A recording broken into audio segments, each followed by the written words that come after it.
2 oras na nang magsimula ang Hunter exams. Mahigit 30 kilometro na ang natatakbo ng mga aplikante mula sa starting point. Wala sa kanilang nakakaalam kung gaano palayo. Wala silang magawa kundi sumabay sa bilis ng examiner nang walang nakasaad na goal. Hindi pa rin nila maaninag ang dulo. At marami na sa kanilang sumuko at hindi na makapagpatuloy.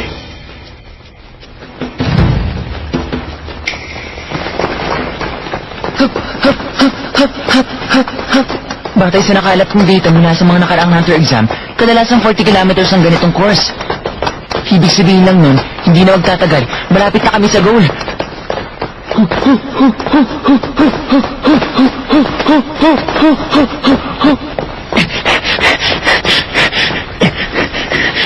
Ninalid ko ang exam na to. Lahat ng mga nakakatakbo pa hanggang ngayon ay mga halimaw. Isa tong pagtitibo ng mga halimaw. Hoy, ang daya mo! Hindi ka ba marunong sumunod sa patakaran ng exam, ha? Bakit mo nasabi yun? Anong bakit? Eh, gumagamit ka ng skateboard, madaya yan! Paano? Ah, dahil isa tong endurance test, ano pa ba? Mali ka! Oh. Doon ano ba? Bakit mo ako kinukontra? Ang sabi ng examiner, kailangan lang natin siyang sundan, hindi ba? Sino ba ang kaibigan mo? Ako o siya, ha? Uy, ilang taong ka na? 12 years old! Magkaedad lang kami. Parang mas gusto ko na rin tumakbo. Wow! Ang astig! Ako si Kilua. Ako si Gon! Ang dalawang ito talaga. Nagkaisahan pa ako.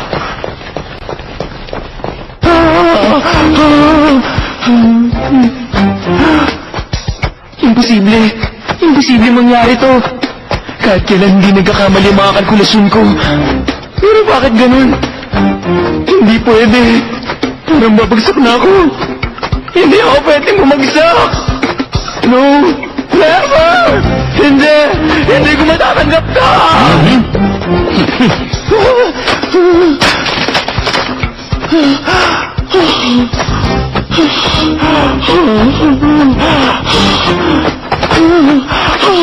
Hoy, baguhan! Mukhang hapong-hapo ka na dyan, ha? Ano ba yan? Unang pagsubok pa lang natin pero mukhang bibigay ka na. Paano ba nangyari may naligaw na isang ng pagsulat mo dito? Mga gaya mo nilalampasin namin sa Hunter exams. Mabuti ba, umuwi ka na, huwag ka nang babalik pa. Yung bata.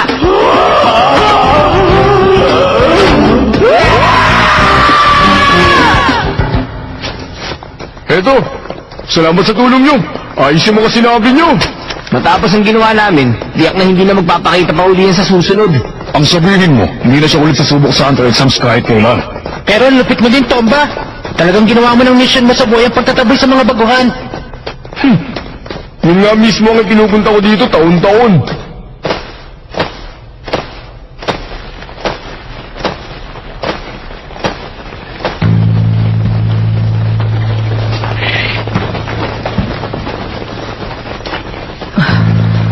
Mga 4 na oras nang nakalipas mula nung magsimula ang exam.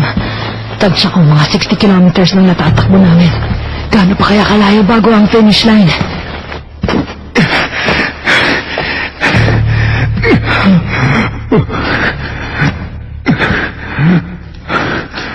Dapat ang buong taon, isang baguhan lang ang nakakapasa dito sa Hunter exam. Bakit ko ba naisip na pangarapin ko to? Kalokohan to para sa isang katulad kong walang kakayahan. Ang tanga ko.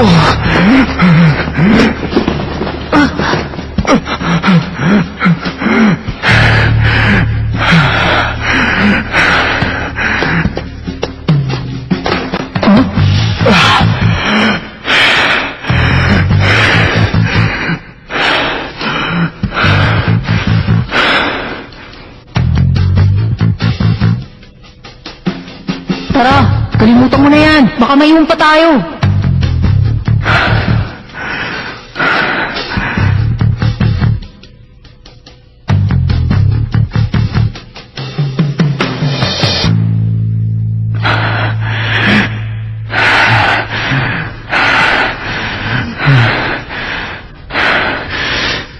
Wala na akong pakialam. Basta magiging hunter ako kahit ano pag gawin niyo sa akin! Mamatay na kung mamamatay!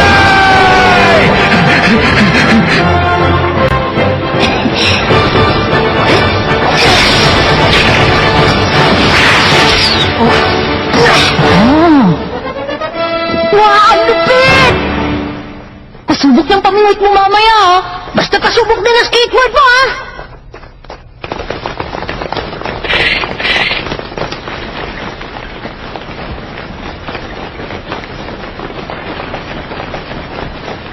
Nakaabot na tayo sa 80-kilometer mark. Kaya bibilisan ko na ng konti ang pacing ko.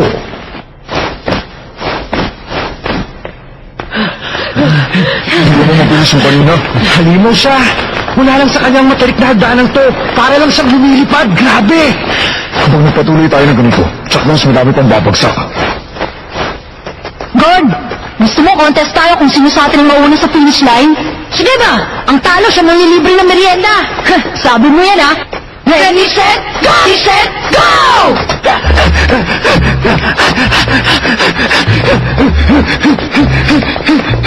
Leorio, okay ka pa ba? Oo naman! Kita mo nandito pa ako eh! May bubuga pa pala ako sa karerang to! Basta deadman ako, magbubuga akong tanga! Mukhang maganda yung naisip ng diskarte.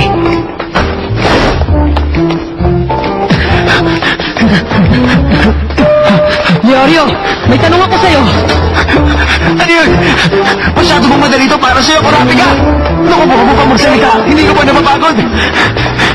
Gusto mo ba talaga maging hunter? Dahil gusto mo kumita ng madaming pera?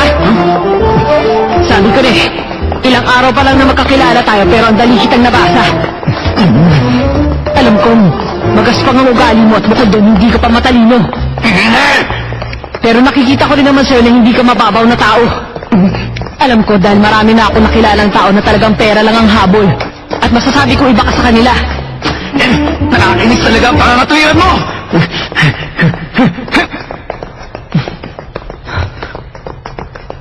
Matang nagliliyab. Yun ang dahilan kung bakit tinarget kaming mga kuruta. Kilala ang angkan ng kuruta dahil sa kulay apoy naming mga mata. Sa tuwing nakakaramdam ng matinding emosyon, nagliliyab ang mga mata namin at nagiging kulay apoy. Ang malapulang kulay na apoy na yun ay tinuturing na isa sa 7 pinakamagandang kulay sa buong mundo at napakalaki ng halaga nito sa black market. Yun din ba ang dahilan? Kaya kayo sinalaki ng Phantom Gang? Kinuha nila ang bawat isa sa mga mata ng angkan namin. Dinukot nila mula sa mga bangkay ng mga kasamahan ko. Hanggang ngayon, naririnig ko pa rin ang mga hiyaw nila, ng mga kaluluwa nilang umiiyak. Isinunta ko sa kanila, nahuhulihin ko ang Phantom Gang. Babawiin ko ang bawat isa sa mga mata na kinuha nila mula sa amin. Kaya ka nandito ngayon. Oo. Kapag naging hunter ako, hahanap ako ng mayayamang kliyente at kukuha ng impormasyon para makapasok sa black market. Pero kailangan mo lumakin ang puwed mo para magawa mo yun. Kailangan mo muna maging hunter na kinususuklaman mo. Maliit na bagay ang isuko ang pride ko. Kung ikukumpara sa pagdurusang pinagdaanan ng angkan ko.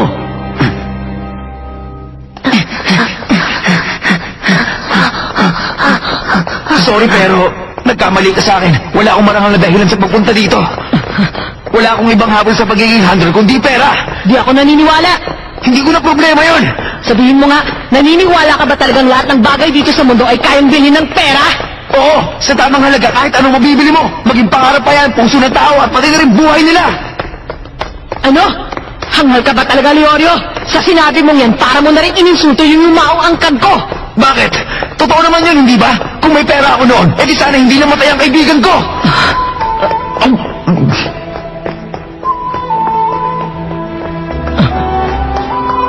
Nagkasakit ba? Oo, pero isang sakit na pwede namang magamot.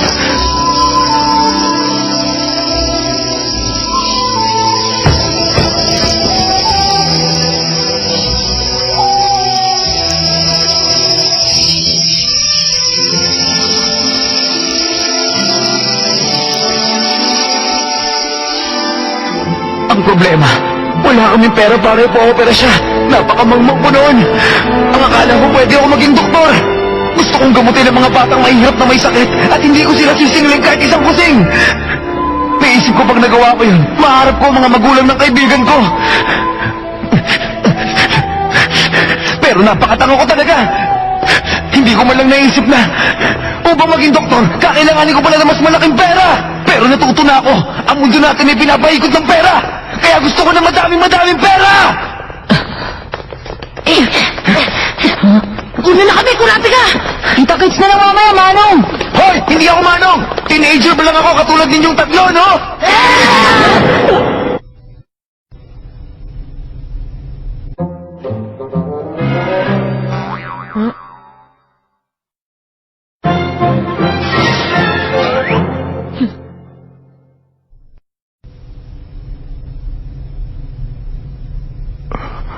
Hindi ko na kaya. Suko na ako.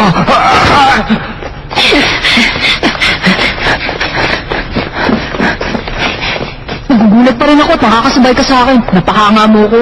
Talaga? Baka dahil ang babagal lang ng mga kasama natin. Ay, sobrang dali naman ang hunter exam na to. Boring. Kantok. Ikaw kay Noah, bakit mo nga pala gusto maging hunter? Ako? Hindi ako interesadong maging hunter. Ha? Wala lang, narinig ko kasi sa iba na napakahirap daw, kaya sabi ko masubukan niya para may challenge. Pero, corny naman pala eh. Ha? Ikaw, God. Gusto ko lang. Kasi hunter ng papa ko. Bigla ko lang naisip isang araw na gusto ko rin maging hunter tulad niya. Anong klaseng hunter siya? Hindi ko alam eh. What? Gombong klase ka talaga! Bakit? Gusto mo maging hunter tulad ng papa mo pero hindi mo naman pala alam kung anong klaseng hunter siya. Iba kasi ang nakagisnang mo nagpalaki sa akin. Ang totoo, hindi ko pa nakikita si papa. Sa mga litrato pa lang. Sino nagpalaki sa'yo? Si Tito Mito. Sabi nila, nag-hunter exam si papa nung 12 years old din siya tulad ko. Nakapasa siya kaagad at naging hunter. Pagkatapos nun, umalis na siya at hindi ko na siya nakita. Gusto ko kasi malaman kung bakit mas pinili niya maging hunter kesa makasama ako. Pwede lumasan! Sumukas! Makakalis na rin tayo sa madilim na lugar na to!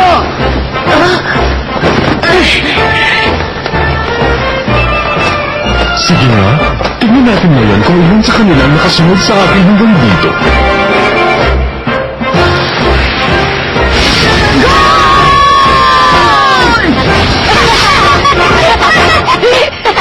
Yay! Ako nanalo!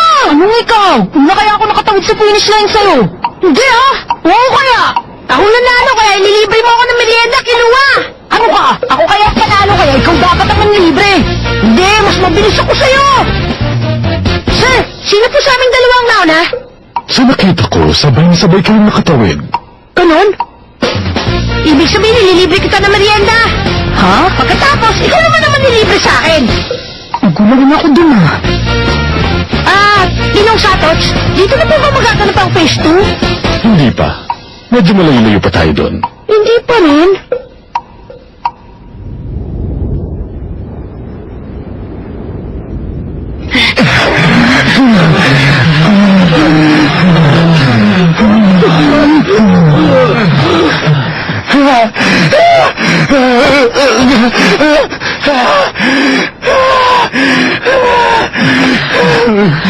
Ay, marami ka!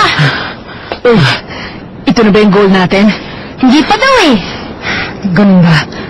Tama, humuhupa na yung hamog. Oh! Talaga?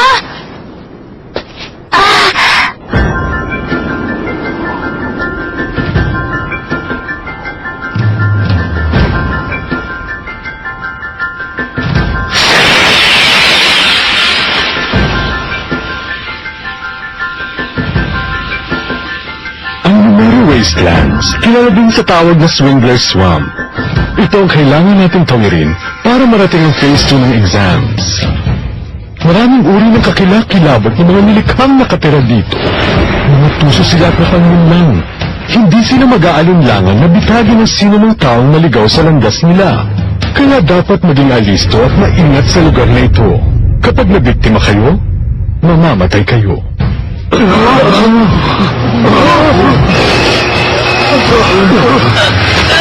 Teka!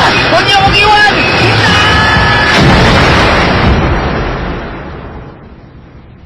Tanda Tandaan ninyo, walang prinsipyo ang mga hayop na nakatira dito at kahit anong paraan, gagamitin nila para lang mabitag kayo.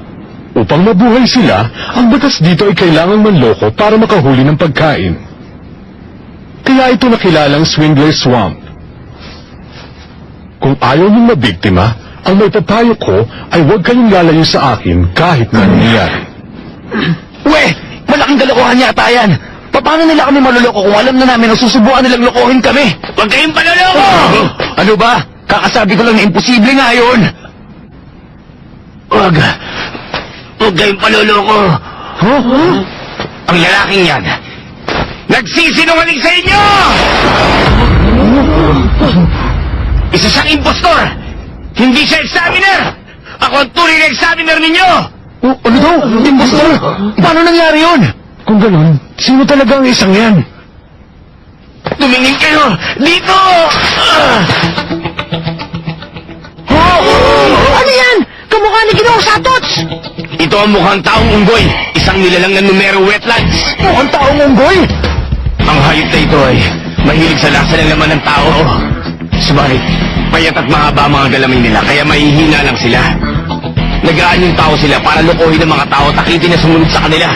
Pagkatapos, susupilin nila ang biktima sa tulong ng ibang hayop at kakainin nila ng buhay. At yun nga mismo, ang binabalak gawin ng impostor na yan, ang iligaw kayo rito at kainin! Nabilis to! Kung tutuusin, kaduda-duda nga ang isang yan dahil hindi kilos tao ginawa ng pagtakbo.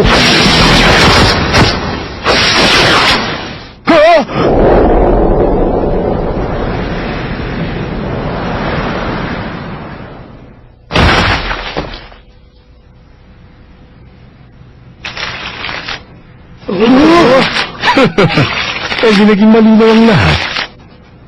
Wala nang problema. Ikaw ang totoong examiner.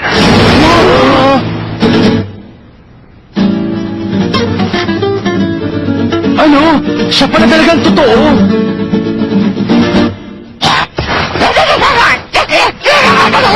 Napakasimple lang naman, hindi ba?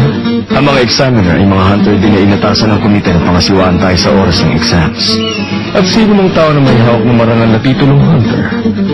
Natural lang na dapat may kakayahan sa lagi ng napakasimpleng atake ngayon. Palalampasin ko ang ginawa mo sa pagkakataong ito. Pero kapag inunit mo ang pag-atake sa akin, maging ano pa ang dahilan? I-report ko yung bilang paghamon sa isang examiner. At magiging basehan yun sa pag-disqualify sa'yo. Maliwanag ba? Maliwanag.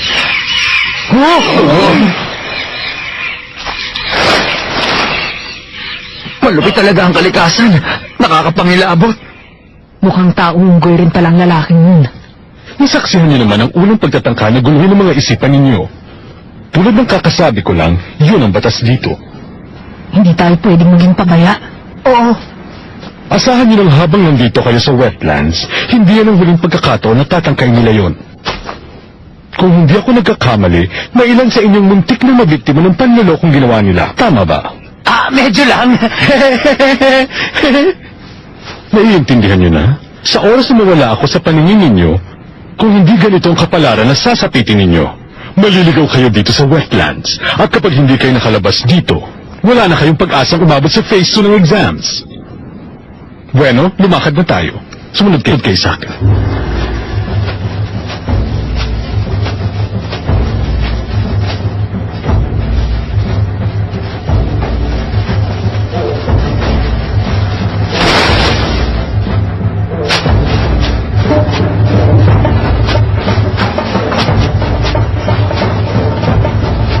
Pero ngayon swap ang tinatakbo natin. Mas madaming enerhiya ang nauubos sa ganitong malambot at hindi patag na lupa. Sa wakas, nakalabas na ang aplikante mula sa mahaba at makitop na yungin. May 36 pang natanggal sa bilang nila dahil doon. 368 na lang ang natitira. Ngayon, susubukan naman ang kakayahan nila sa Numero Wetlands, ang lugar na kilala rin sa tawag na Swindler Swamp. Makaraos kaya sila sa mabagsik na hunter exam na to?